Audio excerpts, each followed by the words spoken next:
Zelete, thank you for your love and support. I appreciate you all. The situation in Mali is shifting quickly, and a major briefing just broadcast on the Malian television channel ORTM7 gives us a clear look at exactly what is happening on the ground. This official broadcast features an intense, detailed breakdown by Major General Jean Daou, the Chief of General Staff of the Malian Armed Forces. He sat down with a journalist on RTM7 to explain the deep tactical and strategic realities behind the intense Battle of Anafis in the Kidal region. If you want to understand the real frontline African narrative of this conflict, this official discussion tells us everything we need to know about the plans, the traps, and the heavy weapons involved. According to the military command speaking, many people have been asking why the battle for the locality of Anafis took so long to conclude. General Daou explained directly that the timeline was completely intentional. The Malian military did not rush the operation because Anafis was tied to a much larger global strategic plan. The army anticipated exactly how the armed insurgent groups will react.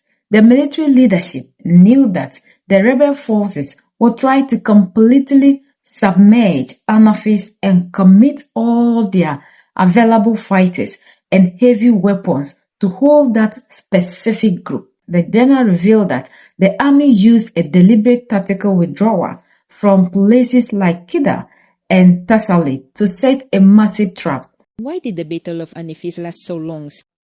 Yes, the Battle of Anafis lasted because Anafis is part of a global plan. So the fact that the enemy decided to overwhelm Anafis to come out with all its means is actually part of our forecast. Why? Because when we were giving up Kidal and Tessalit, the enemy was far from imagining that, it could find itself facing the retention we imposed on it at that moment, because we made sure it was euphoric from this temporary withdrawal from the city of Kidal to allow us to see it to have brought it, because it was necessary for that enemy to bring out all its means, because every time we go to contact it, to search for it, it manages to hide, to conceal itself, and so on. And if it's truly flat terrain, and then the enemy had time to come out, which allowed, in any case, to confront him head on and in a very brutal manner. General, what were the stakes concretely? So the stakes of Anafis are numerous. So from a tactical point of view for us first, but especially when I want to talk about from the enemy side, it was mainly strategic, because as I just mentioned, the fact that the enemy thought that giving up the city of Kidal was a weakness, giving up the city of Tessalit was a weakness. So immediately then he allowed himself to come out with all the means he had brought, which we destroyed the first time. Then, having received reinforcements from certain areas, from some neighboring countries, which we then broke. So it was also part of us, of our strategy, actually. So the issue for us in Anafis is mainly tactical, because Anafis allowed us, at least it still allows us to keep the door to Kidal and continue to protect Aguelhok, then Tessalit. But we wanted the enemy to come out with all its forces, because it's always hidden. It did so this time. We hit him hard 3 times, by the way, after all those hours of maneuvering, so of combat and of sharpening. And the enemy realized, in any case, that the means he engaged, hoping to recover Anafis, were in vain for him. Whereas for them, having Anafis would cut us off from our unit, our hold on Aguelhok. But there you go. So we were there to show that according to our plans, it was necessary to let the enemy have a certain conviction of our weakness, and then so strike them head on. Okay, how can this locality be considered strategic for both parties? Yes, strategic for especially the armed groups, because for them, when they have Anafis, so Anafis is also the gateway, I would say, to the exit from Kidal towards Gao. So as a result, it's an area through which a lot of traffic passes, because Anafis leads directly to the Pisai terrain, and then it can continue on the other side to the south by, it can continue up to Timbuktu. It can go a bit north to go towards Tamasna and access other countries, you see. So for them, it's important. Because once they have Hanafis, for them, it's a blockade. Since they are people who claim independence, the application of Sharia, they want a space, and Hanafis gives them a very important point in addition to Kidal, which they thought they had. So they became, as I said, euphoric about this situation. And then, well, for us, it's important, as I said, because tactically, first, we need to keep Hanafis as a sort of bait and then strike them. And the ultimate goal is to reduce the major resources they have, considering all the support they receive from, as we know, foreign countries, because today the means that the terrorists use, the means they deploy, are akin to state resources. But it's to tell you that really, for them, it was strategic, but for us, it's mainly tactical first. And later, it will allow us to maintain control over that place. Okay, and can we say that this recapture of control of Hanafis constitutes a turning point in the conflict? A tipping point, maybe yes, because as I said, for us, what is our ultimate goal? We need to break the enemy's major resources. They had armored vehicles, they had anti-aircraft machine guns, anti-tank guns, and then some artillery that could fire at a certain distance. We really needed to lure all those vehicles to destroy them, and that's what was done. So it's mainly to reduce the enemy's capabilities, and that's what we've been doing since, by the way, April 25th. We continue with a rather intense air campaign on the enemy's side. It could have been a turning point if he won, but he couldn't, because as I said, Hanafis was part of an overall strategy for us, which gradually allowed us to reduce the enemy, thus its capabilities.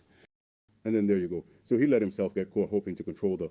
Based on the analysis shared in the interview, when the state forces temporarily pulled back, the insurgent groups celebrating and overconfident, they truly believed the national army was weak and retreating. The military planners wanted the enemy to feel this false sense of victory, so they would come out into the open. In normal warfare, these armed groups usually blend into the communities, hide in difficult terrain, and avoid direct contact whenever the army searches for them. To solve this, the military used Hanafis because it is a very flat area. The flat terrain gave the armed groups the space and the confidence to gather all their forces in one place. According to General Daw's detailed breakdown, this flat landscape allowed the national forces to engage the enemy face to face in a massive brutal frontal assault, completely crushing their positions. During the broadcast, the analysis shifted to the high stakes of this specific territory. For the state forces, Hanafis is a highly critical tactical point because it acts as the primary gateway to the wider Kidal region. Controlling it means the army can easily protect nearby key zones like Aguelhok and Tessalit from future incursions. On the other hand, the general pointed out that for the armed rebel groups, Hanafis holds massive strategic value. For the insurgents who are fighting to claim absolute independence and enforce their own laws across the region, Hanafis is the primary highway that links Kidal directly down toward Gao. Massive amounts of illicit traffic and supply lines flow directly through this flat crossroads. It opens up routes towards the northern borders and connects them to neighboring areas. The rebels believed that by holding Hanafis, they could completely block the national army and isolate state positions in Aguelhok. The military briefing made it clear that the national army treated Hanafis as bait. The state forces deliberately allowed the enemy to pour their men into the zone and then struck them hard 3 separate times in a row using heavy combat maneuvers and intense fire support, even when the rebel groups received heavy reinforcement from across neighboring borders areas. The National Army broke them again. General Dow noted that the enemy quickly realized their massive investments to recover and hold Anafis were completely in vain. A very serious point raised during the broadcast was the actual capability of these armed groups. The general stated plainly that the weapons these groups are bringing to the front line are no longer basic insurgent gears. They are deploying heavy military assets that look exactly like the resources of a fully funded state army. The military commander listed the specific heavy assets the army encountered and destroyed during the battle, including heavily armored vehicles, advanced anti-aircraft guns, specialized anti-tank weapons, and long-range artillery systems capable of striking targets from huge distance. The report emphasized that these groups are receiving major logistics and resources from external foreign sources, which has elevated the intensity of the entire conflict.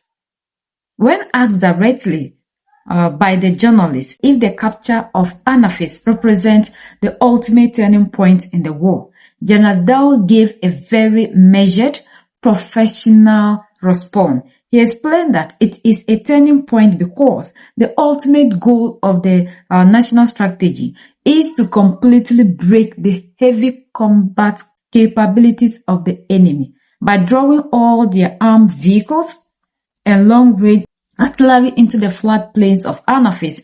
The army was so able to systematically dismantle their core strength. The general added that this success is heavily backed by an ongoing, highly intense air campaign that has been running continuously to suppress any remaining rebel movement. The battle would have been a massive turning point for the rebels if they had won, but the global military strategy completely cut off their plans, leaving the national armed forces firmly in control of the gateway to the north. What are your thoughts? This is powerful, and this shows that the Africans do not need anybody to protect us. If only we can unite, we can defend, protect, and set ourselves free. We are the only ones that can set ourselves free. United we stand, divided we fall, and united we keep standing forever and ever. The greatest enemy of the African is mental slavery. So let's decolonize ourselves from mental slavery. Let's keep sharing to educate our brothers and sisters. Together we'll make Africa great for ourselves and the next generations that are going to come. So that's the latest around the world in Africa, West Africa, and in Mali.